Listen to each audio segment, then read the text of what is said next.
All right, Kyle. So we've been talking a lot about the drama at the running back position, a lot of turmoil, a lot of guys who want a bigger contract. The leading rusher from just a couple years ago, Jonathan Taylor, is now demanding a trade. This is also sparked a little bit of a Twitter beef now with Jim Irsay, Colts owner Jim Irsay, who had a little bit of an interesting statement just last night as we're recording this. But he did also emphatically state the Colts have no intention to trade Jonathan Taylor, whether now or in October, closer to the NFL trade deadline. What do you make of what we're seeing right now with this situation? And do you think it honestly goes anywhere? Well, we'll talk about the Jim Irsay statement in a little bit because that was interesting to say the least. But in terms of the Jonathan Taylor case, it's kind of this limbo that a lot of NFL running backs have been in the last couple of years, which is he is not getting a contract extension offer. And also, they don't plan to trade him because they know that he's a valuable player. So what's the game plan going to be? He's going to play the last year of his contract. They're going to franchise tag him at the end of the season. If they negotiate a 2-year extension for slightly more than the franchise tag value, good for Jonathan Taylor. And if not, they'll just tag him for 1 year, maybe tag him a second year, pay him the 2 years, $25 million on the franchise tag. And then from there, whatever happens, happens. So running back position is one where people are willing to do this. You wouldn't necessarily mess around with this kind of talent or mess around with this kind of hiring of your top player on the team, because Jonathan Taylor is one of the 4 most valuable players on the Indianapolis Colts. You wouldn't necessarily go around messing with that if it were, say, a quarterback or if it were, say, a star edge rusher, because you know the value that that player brings and you want to secure them to a long-term contract.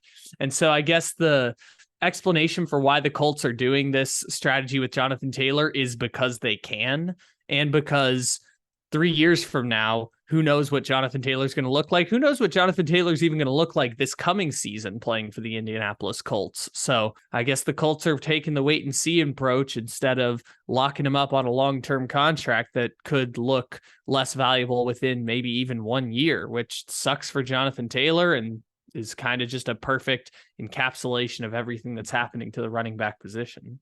And it's interesting to ask for a trade at this time because we also have another pending trade demand that went unanswered literally this offseason. Austin Eckler is just kind of in limbo. He demanded a trade, I want to say, like all the way start of the year, like March, February, something like that.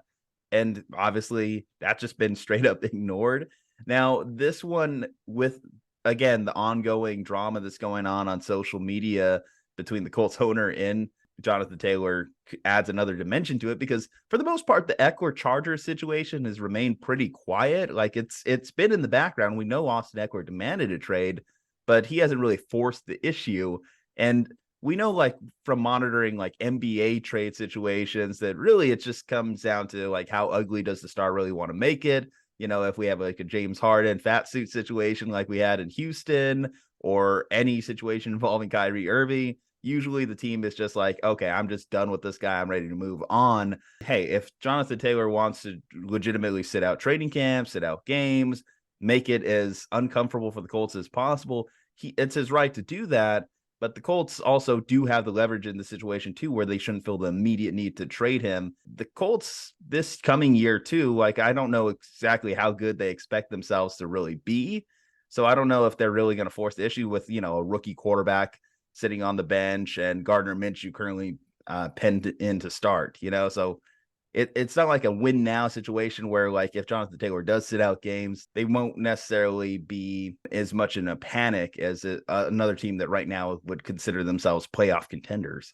Yeah, and you hit it kind of on the head there, which is the leverage in this situation belongs to the Colts. The part I'll add is that it sucks that the leverage belongs to the Colts in this situation, because they can just tell Jonathan Taylor to go piss off and play this one season where he'll then get franchise tag, or maybe he won't get franchise tag. Maybe Jonathan Taylor will rush for under 1,000 yards and the Colts decide they're okay letting him walk in free agency. Like, whatever ends up happening, the Colts are saying, we don't want to commit long-term to this running back. Jonathan Taylor saying, I kind of want to get paid before I end up getting injured, before my play declines, my value's at its highest, and this is the first opportunity I have to negotiate a contract extension, because for those who don't know, in the NFL, NFL. You can negotiate after 3 years on a contract extension. First round picks get a 5th-year option on their contract. Jonathan Taylor's a former 2nd-round pick, so he doesn't have a 5th-year option on his contract. And that works better for him because he's 1 year closer to getting on that franchise tag, but it doesn't work well for him in the sense that the Indianapolis Colts have all the leverage in this situation. They can afford to let him sit out, and they can afford to franchise tag him the same way we talked about last week with Saquon Barkley and with Josh Jacobs and with Tony Pollard. Different running backs are in different situations, and Jonathan Taylor is one of those guys who wants to secure the long-term money now because of the possibility that the long-term money won't be there in the future. We saw this last offseason with Kyler Murray and the Arizona Cardinals. The only difference was Kyler Murray is a franchise Pro Bowl quarterback. Meanwhile, Jonathan Taylor's a franchise Pro Bowl running back, and therefore the leverage in the situation changes dramatically. Because when Kyler Murray is threatening to hold out and skipping OTAs, that's a big story for the Arizona Cardinals. When it's Jonathan Taylor doing it, the Indianapolis Colts can afford to tell him to piss off because you're Jonathan Taylor, and we might trade you, we might not trade you, but we can find another one of you somewhere down the road, or at least replicate value in terms of getting less production, but for less money at the running back position. That's basically the key difference there. And like you said, you can make it ugly, can make it not ugly. Jim Irsay kind of jumped the gun on like, you can't possibly be crazier than me, no matter how ugly you want to make this situation. You can't be crazier than me. All right, let's hold up. Let me read the statement and then we'll get into it. So this is what Jim Irsay tweeted out. If I die tonight and Jonathan Taylor is out of the league, no one's going to miss us. The league goes on. We know that. The NFL rolls on. It doesn't matter who comes and who goes. It's a privilege to be a part of it. So, yeah, we were talking about this in the group chat last night. Have at it. I know you have some thoughts on it. And like I said, it does make this whole situation a little bit uglier than it probably needed to be. No, my problem is that I can't generate meaningful thoughts on it because I don't understand what the hell he's trying to say. I can't make sense of what this tweet means. First of all, the one joke that I thought of is this sounds like Skip Bayless after the whole DeMar Hamlin situation. Basically, that seems like the response you're getting from Jim Irsay here is, if I die tonight and Jonathan Taylor is out of the league, which I can only presume he wanted to say if both of us die tonight and then thought better of it, because that's a dramatic change. If he dies, but Jonathan Taylor is no longer in the NFL, that's a pretty dramatic difference there. So that part doesn't make sense. Now, I like to play devil's advocate with this one. So I can make sense of the statement. I can understand the sentiment behind it. It's a matter of being like grateful for the opportunities you get. And as far as if I die tonight and Jonathan Taylor is out of the league, again, why I can make sense of it, because it's not a factually untrue statement, like in the sense, like, yeah, if let's say Jim Irsay dropped dead tomorrow and Jonathan Taylor retired for unknown reason, the NFL would still roll on. So it is actually still technically based in reality. So that's why I can make at least sense of it. It's just a matter of, do you agree with the sentiment behind the tweet? But here's the thing, like maybe you could argue he wasn't talking about the Jonathan Taylor thing, but then why would he put this tweet out? Like, it doesn't even have anything he mentions to do him by name. So, you know, it's implied that it is about this current dispute that they're in with their contract. But he doesn't even have anything to do with the actual contract dispute itself. It's just saying, well, neither of us actually matter in the grand scheme of things, and all of this is just bullshit. Like, this is the thing. Maybe I don't he even was know having if an existential crisis, man. You know, who knows? Jim Irsay's kind of a wild dude. Maybe he took some mushrooms, got on Twitter, and this is what came out. But that's my problem, is I can't even like be critical or even laugh at it. I just can't even understand what the hell he's saying. I don't understand. Is he the thing like, is, if yes, you're Ballard, the league does go on. Yeah, if you're Ballard, it doesn't matter what he's saying. You're just like, why'd you tweet this dude? Why? Like, now, you know that I kind of like lose a little leverage in this situation. Again, I still think the Colts have leverage, but it feels like they lose a little leverage whenever it's like the agent can point to this tweet and just say, like, I'm in a environment or I'm in a workplace where I just don't feel comfortable. But it's so unnecessary. And that's the part where I don't understand it, is like, Okay, so you're saying that it's a privilege to exist in the NFL. That part's the only thing that's clear at the end. But everything you said before that has nothing to do with being in the NFL. See, what it reminds me of is actually kind of closer to the Kirk Cousins statement from a couple years ago. If I die, I die during the COVID thing. That's what it kind of reminds me of. I guess, but again, this is like, okay, so this is a classic. I'm going to try and make sense of this. And I hate that I'm going to try and make sense of this shit because I haven't been able to in the last 12 hours since it came out. So, okay, this is an argument between the ownership class and the working class in the NFL. And so his argument is all of us could die and none of it matters anyways. That's... Again, I don't understand that. Technically untrue, But again, that has nothing to do with that. Doesn't make any sense. It's like, okay, we're talking about the guy labor on YouTube, disputes. checked out Neil deGrasse Tyson, and this is what popped out. He was talking about black holes or multiverse theory, and suddenly Jim Irsay just felt the need to tweet. But this is supposed to be like economics, not like science and multiverse shit. Like this is this is a labor dispute. Look, all of it is just ridiculous. And it's bad when he had to send out a clarification clarification text to Tom Pelissero after the fact. I think it was Tom Pelissero. He had to send out Albert Breer. No, it was Albert Breer. He had to send out a clarification text to Albert Breer because nobody could understand what the fuck he was saying by this ridiculous tweet. And if anything, you would say the second tweet is probably the most important tweet because it gives us more of a definitive statement on where this like negotiation is. We've had this discussion a little bit in the past before about Jim Irsay. Is like, why doesn't he really get talked about as like one of the worst owners in the league?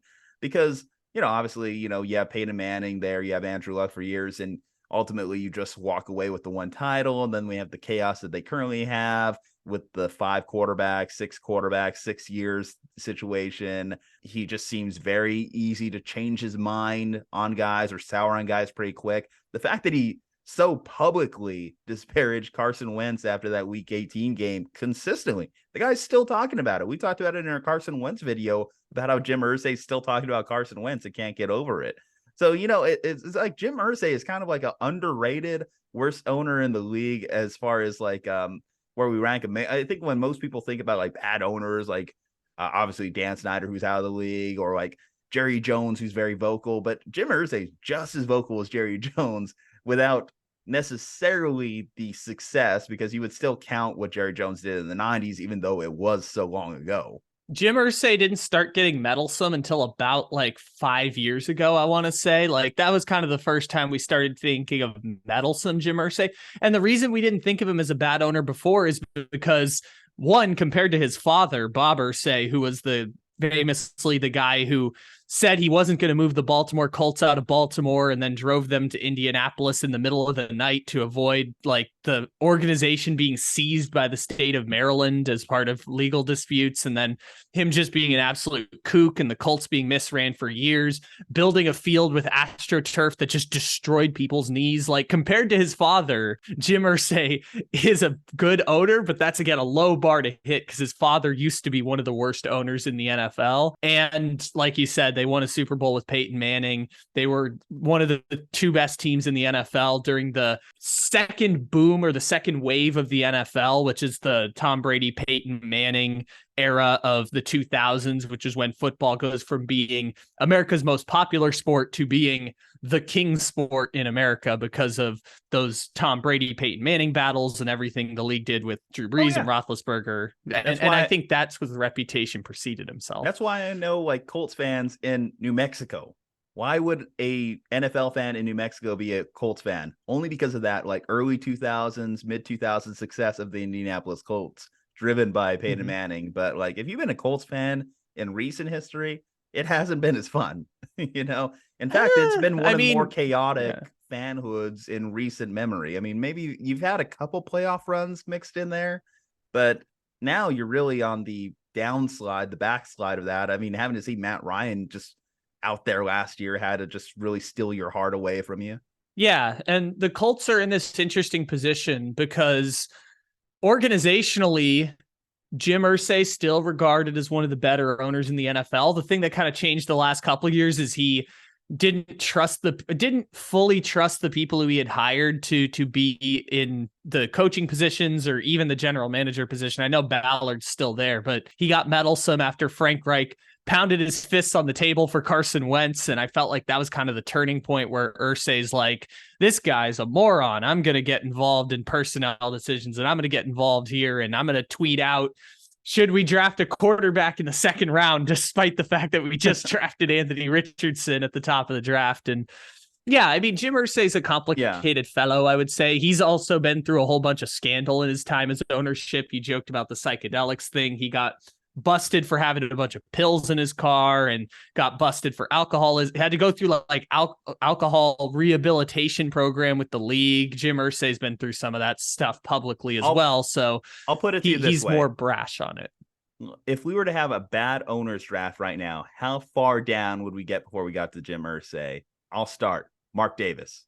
Bidwell with the Cardinals. He'll be in there. Ooh, okay. I would go Jerry Jones at 3. I don't think so. Jerry Jones just decided 20 years ago that he would rather make money than win football games. And I can't necessarily fault him for that, because it is tempting to want to make a lot of money, but maybe you could argue that sacrificing the chance to dominate the NFL in exchange for guaranteeing revenue is a bad thing. But well, I said the Cardinals one off the top of my head, but Dean Spanos with the Chargers, number 1, with a vilification, deep dark hatred for Dean Spanos. I feel like Tepper right now with the Panthers is starting to creep up my list. I think I might draft him with my 3rd pick. Okay, trying to think off the top of my head, because I'm going through like the old. I guess I would kind of say the Texans, but even the Texans had good scores on the PA report cards. I'm just looking up real quick. So the Colts finished 16th out of 32 on the NFLPA report cards that came out this last year. So it seems like they're kind of middle of the pack in terms of spending money and providing facilities for the teams, the treatment of players within the organization. It seems like they're kind of middle of the pack. I remember if I were to make a 3rd pick, I would go with the guy who reused jock straps. That would be the Brown family of the Cincinnati Bengals. They would be up there on the list. That's a real story. They reused jock straps in the 2000s. So I will take that team. I think you're going to be the person who picks Irsay first, because I don't think of Irsay as one of the worst owners in the NFL. He's just had a rough couple of years where he's gotten meddlesome. You know, if I was to like continue to go down the list, like if you weren't going to mention them, I would probably throw them in there first before Irsay, like perhaps Lions ownership, maybe Bears ownership, the Cleveland Browns, certainly too. Oh, yeah, they would probably Jacksonville. Yeah, Shad Khan, has not really had a great reputation. Now he might get saved by the virtues of Trevor Lawrence being part of his organization.